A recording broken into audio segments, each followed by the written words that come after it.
Are you ready to step into the new year with a clear vision?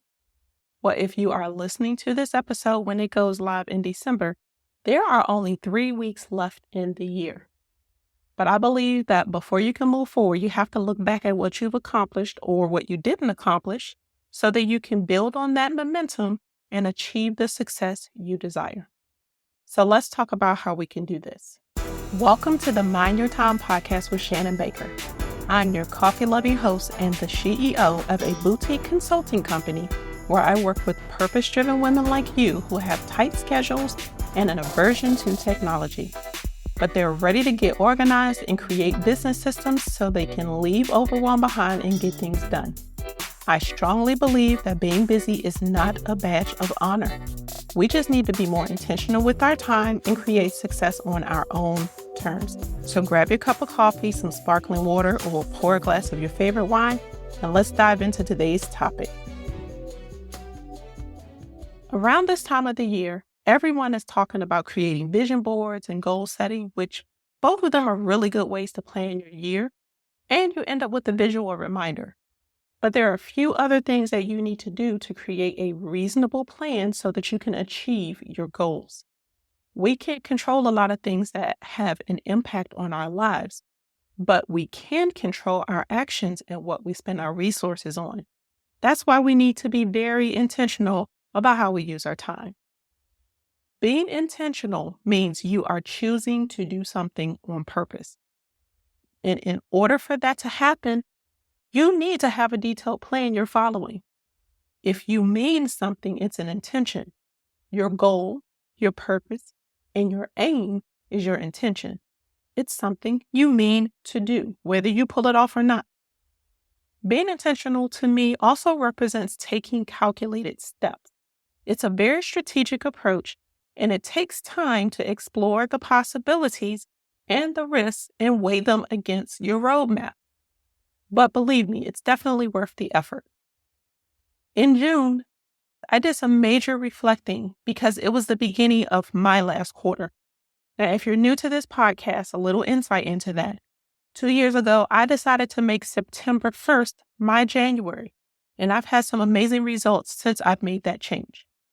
This year, I made some very scary decisions to be more intentional than I have ever been before in my life and in my business.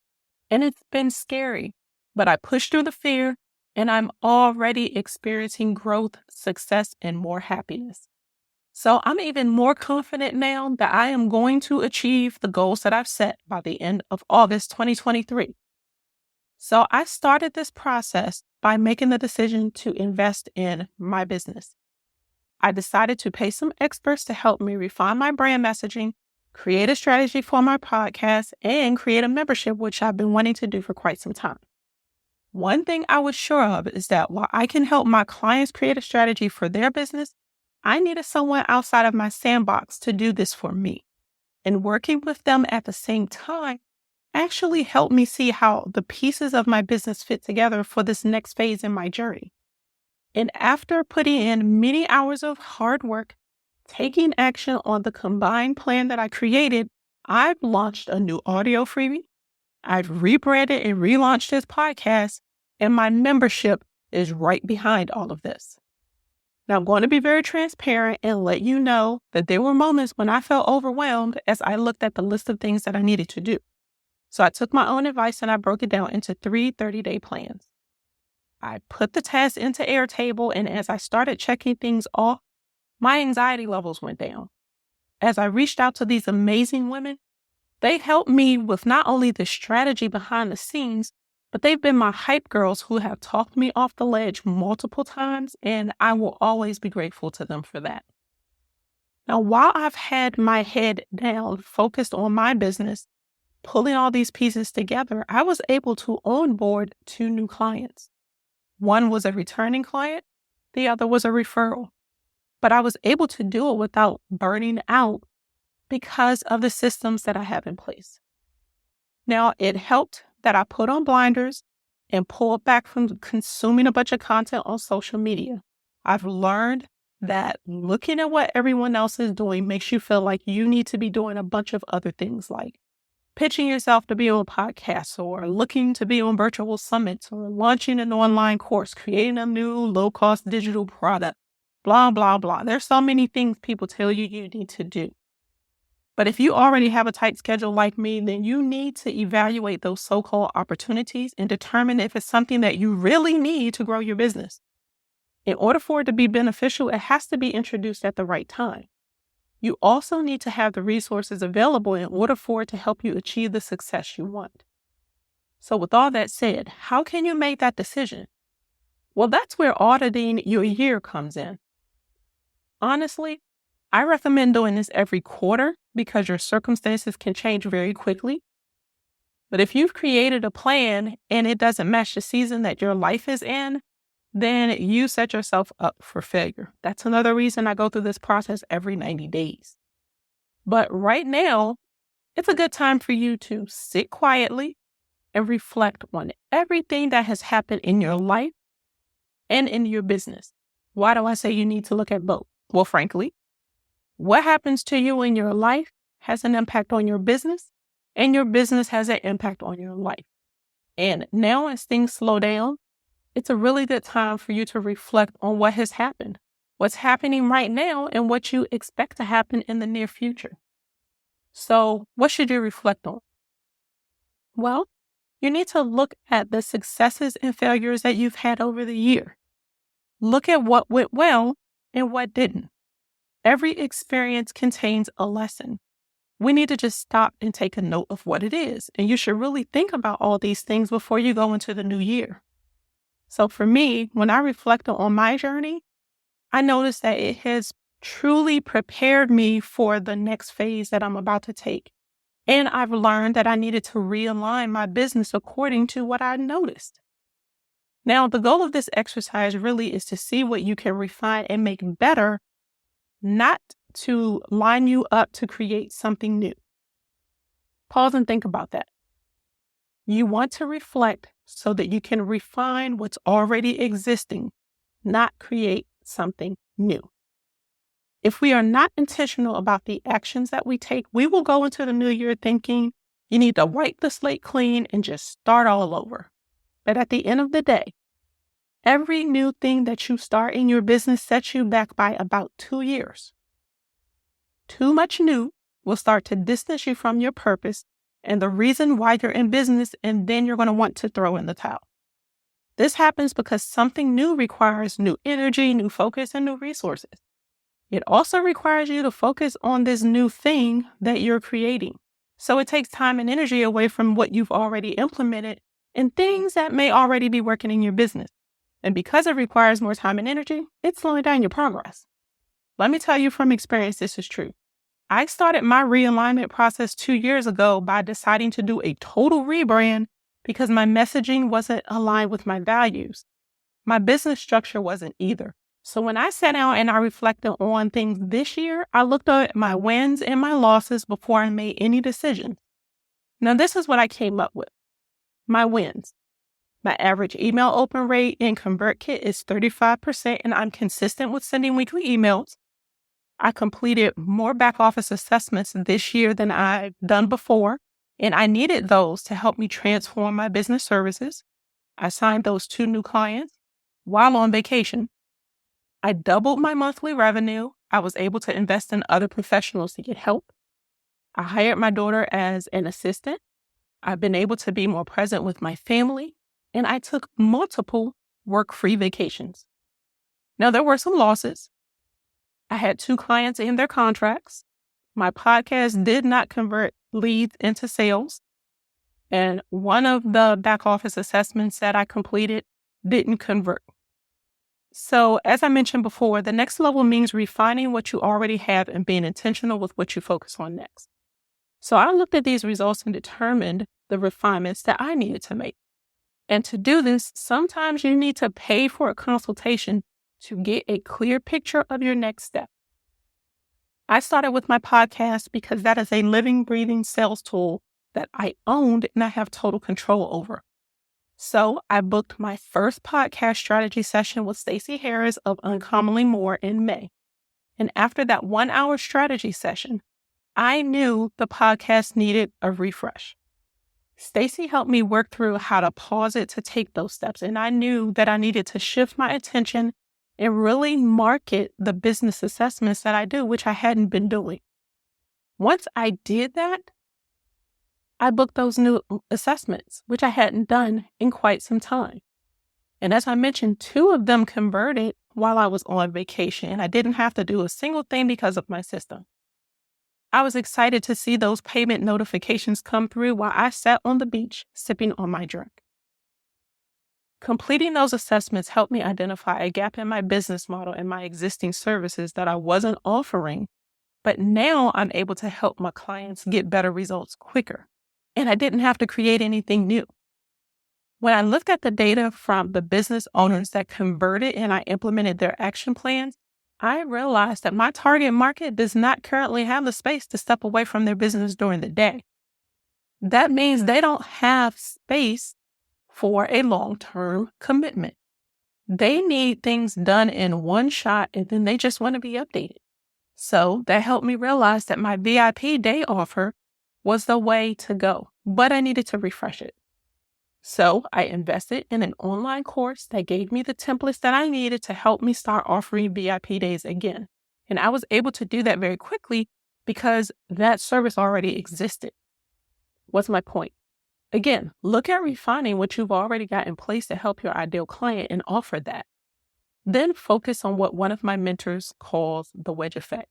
Find out what other ways you can help your client be the hero of their story so that you can wedge your way through and increase your opportunities to work with them using things you've already got in place. But you can only do that by refining and refocusing. So what should you focus on? Well, focus on your vision and your mission. Never forget your why, which most business owners do. And that's why I spend time on this when you book a back office assessment. The 3 questions you need to always keep in mind. Why did you start your business? How is your business supposed to serve you and your family now? And what is a business supposed to do for you in the long game? The answers to those 3 questions are the key to help you make the right decisions in your business. You need to be clear on your purpose to be able to clearly communicate what you stand for. Then you need a clear vision statement because it helps you prepare for tomorrow. If you know where you're supposed to be going when opportunities arise, you'll be able to determine if it fits into the season of your life at that moment. You can also determine if it fits into the plan that you already have to move forward, and you'll be more equipped to decide if you should just say no or maybe later. Your mission and vision are vital because they will help you create a strategic plan for your business, and you need that plan to help you look beyond the immediate moment and take the right steps to build your legacy. The big plan helps you determine what you want your business to look like over the next 3, 5, or 10 years. It will change a little every year, but the ultimate legacy you are building does not change. We discussed this during a back office assessment because your goals need to help you build your legacy and your systems need to help you take the right steps to reach your goals. You can't work on one without the other. Well, at least that's not how I work with my clients. If you've been at this for a while and you need a clear line of sight, a back office assessment is a great place for you to start getting that clarity so you can set the right goals, take the right steps, and get results. That's what I call stepping into your power. But there's one more thing you need to do in order for all of this to come together so you can execute. You've got to get your systems together. Now, you know I wasn't going to end this episode without talking about systems. No matter what your goals are, and no matter how good the plan is, if you do not have systems in place in your business, you are not going to be able to achieve sustainable growth, if you ever have any at all. So you really need to have your finger on the pulse of your back office. Now, there are 6 core systems that every business needs to be able to achieve sustainable growth. And once you have your goal and a detailed action plan written out, you need to look at where your business systems are right now and determine what gaps you need to fill in. Business systems are the foundation of a strong and successful business, and they're also the doorway to the time and mental freedom you need to focus on your zone of genius and enjoy life in the moment. Now, I know I've thrown a lot at you, and this conversation probably has your mind racing, and more than likely, you've put off creating your systems because this isn't your expertise. But I want you to stop spinning your wheels and get this issue resolved. A business assessment is the first step in helping you make this happen. You may be wondering if you really need one because you've been in business for quite some time. Well, honestly, these questions are going to help you plan for success in the new year. Do you know how to take your business to the next level? Are you a team of one, but you want to hire that right-hand guy or girl to help you run your business every day? Are you always checking emails, working on client work, sending invoices at all times of the day, including weekends and when you're supposed to be on vacation? Are you working so many hours that your friends and family are used to you not being there physically or used to you not enjoying the moment? So, what do you need to do? You definitely need a back office assessment right now. Well, you can click the link in the show notes and book yours. What happens? We connect on Zoom. You answer those 3 questions that I asked you earlier. But we also take a look at what is or isn't working in your business right now. My motto is, if it's not broken, we don't need to fix it. The goal is to put out the fires first. And more than likely, you have some processes in place already, even if they're in your head. Stop and think about it, though. What happens to your business if you lose your head? So we've got to get those processes out of your head, get them documented, and build from there. Then after the assessment, you get a customized action plan that's based on what we discussed. We reconnect on Zoom, go through the plan together. You could ask any questions that you have. And then we discuss the VIP day options that are best for you to get your action plan implemented.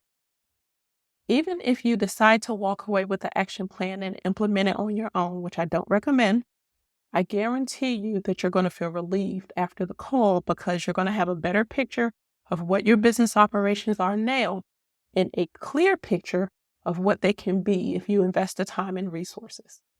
Plus, this is a great way for you to get access to my strategic brain without having to make a long-term commitment.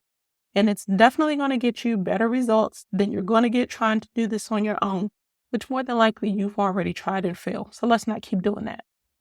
So if you're ready to book your assessment, go to theshannonbaker.com/assessment. It's the first piece of the puzzle you need to spark change for the better in your business in the next 90 days. Come on, join me. We can do this together and build success on our own terms. I just want to thank you for tuning in this week. I hope today's episode was helpful and I would love to hear your thoughts on it. So please feel free to DM me on Instagram at @the_Shannon Baker and let me know your thoughts. My goal is to help you enjoy your journey because I know it's not easy, but there is strength in numbers. If you have any topics or ideas you would like for me to talk about on the podcast in the future, please make sure you reach out and let me know as well. I cannot wait to hear from you. So until next time, keep calm and streamline.